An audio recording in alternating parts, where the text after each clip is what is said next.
Andriy Kravchuk has received a clearance from the Premier League to train with Manchester City after leaving Moscow Torpedoes in order to be a part of the war in the Ukraine. The crisis between Ukraine and Russia has left behind a lot of economic problems worldwide and caused plenty of collateral damage as well. The conflict has caused a lot of hardship as well in the sporting world, particularly the world sport, football. Many players and organizations have been affected by the war in the worst way.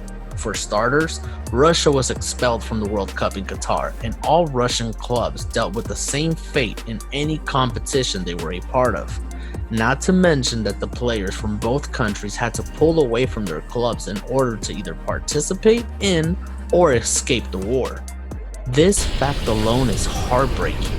Andriy Kravchuk is a prime example of that.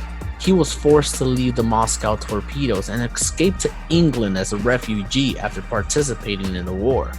This is why the Premier League approved the possibility of him training with Manchester City, and the club has accepted the Ukraine star that played in Russia, someone that just happened to be collateral damage to sale of a crisis taking place in that part of the world. He was very fortunate to have been in Turkey when the war officially broke out, and since he fulfilled his contract in Moscow, Manchester City had no issue taking him in and allowing him to train with the club. Good for them.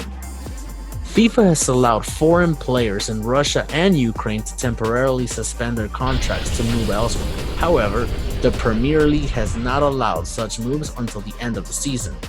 This particular arrangement with Kravchuk was set up by City's Ukraine international Alexander Zinchenko. The two are childhood friends and were together at the Shakhtar Donetsk academy.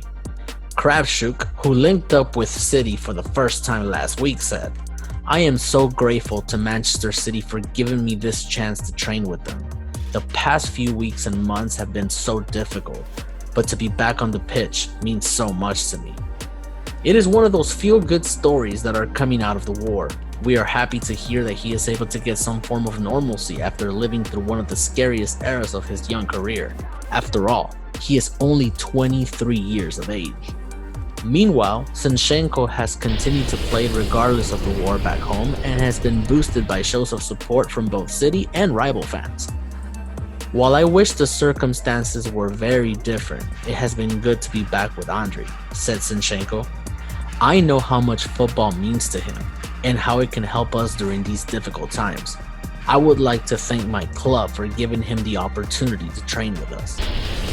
What do you think of Andriy Kravchuk training with Manchester City? Let us know in the comments, and in the meantime, don't forget to like and subscribe.